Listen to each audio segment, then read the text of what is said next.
During EA's E3 2018 presentation, we were introduced to the world of Unravel 2. Now, admittedly, EA's E3 was pretty lackluster, but Unravel 2 was definitely something that sort of stuck out to me because I thought it was a really good-looking game. It sort of reminded me a bit of Yoshi's Woolly World, and I really liked the yarn aesthetic that this game offered. Now, of course, this game was announced for the PS4, the Xbox One, and Steam, and people seemed pretty happy about that, except for Nintendo Switch owners. It seemed like a perfect fit for the Nintendo Switch, a game that would probably do very well on Nintendo's system, yet it was not announced as coming to the Switch. Well, all of that has changed, and Unravel 2 has ended up on the Nintendo Switch. I ended up getting a review copy of the game, and I was interested to check it out. So what is Unravel 2 all about, and is it a game that you should be interested in? Sit back, relax, make sure you subscribe to the channel, and let's talk about Unravel 2. Hey, RGT 85. Hey, Sean. Oh my god, it's Stevie Richards! Unravel 2 is of course a sequel to the original game Unravel. Unravel introduced us to a character known as a Yarny, which is a small yarn-like creature. And in Unravel 2 you have a Yarny friend, which allows you for local co-op play. If you don't have anyone to play with though, it's not really a big deal, as you can control both of the Yarny characters by either splitting them up or combining them into one Yarny. One thing that's kind of cool about Unravel 2 is how there's an overarching story involving two kids in a group home that have to escape. It kind of reminds me of the Wii game Deadly Creatures, in which you play as a character that wouldn't have a story obviously, but it plays into the environments you explore in as the characters. A thing I really liked about Unravel 2 were the environments used in the game, as there were real-world environments such as a city or a forest.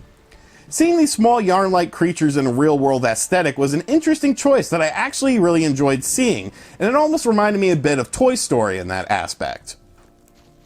Unravel 2 is a 2D puzzle platformer in which you have to use your brain in order to solve platforming puzzles in order to progress in the game.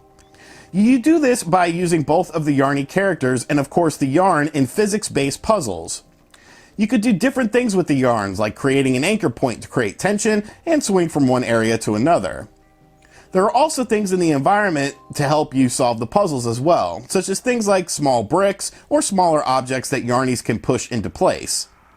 The puzzles themselves are really intricate, but never really feel unnecessarily hard, and there's always that sort of I got it moment when everything finally comes together.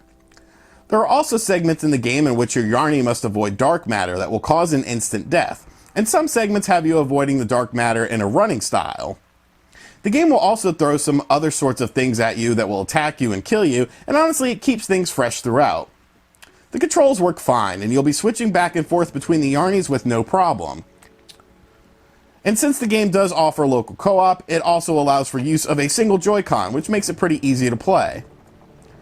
Graphically speaking, Unravel 2 looks really good on the Nintendo Switch, and even has two different modes when you're playing in docked mode, Graphics and Performance. Graphics mode features more detailed textures while playing docked, and everything has a bit more of a shine to it. The difference is of course a lower frame rate, which is what the Performance mode focuses on. More and more Nintendo Switch games seem to be focusing on these two different modes, with the upcoming Darksiders Remastered doing the same thing. Honestly, the pacing of this game didn't really make a huge difference to me between the two modes, but it is nice to have this sort of option. No matter which mode, and even in handheld mode, Unravel 2 is a pretty good looking game with lots of interesting environments. The audio in the game is a bit minimal, but the music in the game is really well composed and keeps things interesting. My one major complaint about Unravel 2 is probably the length of the game, because it's honestly pretty damn short. The main game will only take around 4.5 to 5 hours to get through, but that time can be a bit extended if you get stuck on some of the puzzles. Unravel 2 does have some reasons to go back to it though, with some in-game achievements such as beating a level in a certain time. There are also collectibles hidden within the levels that will require some interesting platforming mechanics in order to get them, and some are pretty well hidden.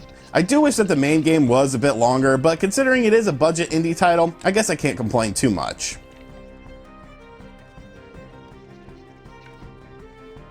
So all in all, I was pretty happy with Unravel 2. It is definitely a bit on the short side, but I thought the puzzles were really well done. I really like the aesthetic of the game, how it's real world settings with these little yarn creatures, and everything about the game just flowed really well. It's a really fun game, and I sort of hope they expand upon some of these things with Unravel 3. Maybe make it a bit of a longer game. All because it's a 2D platformer doesn't necessarily mean it has to be a short game. I would like to see the game elongated with more levels and more things to do, and I think Unravel could end up becoming a really popular series. series. But let me know in the comments section down below what you think of Unravel 2. Did you play the first game and miss out on the second one, or were you like me and just jumping into the game with the second game in the series? And as always, thank you guys for checking out this video. If you're new to the channel, make sure you subscribe and turn on notifications, check out other videos on the channel, and as always, I will catch you guys on the next video. Later.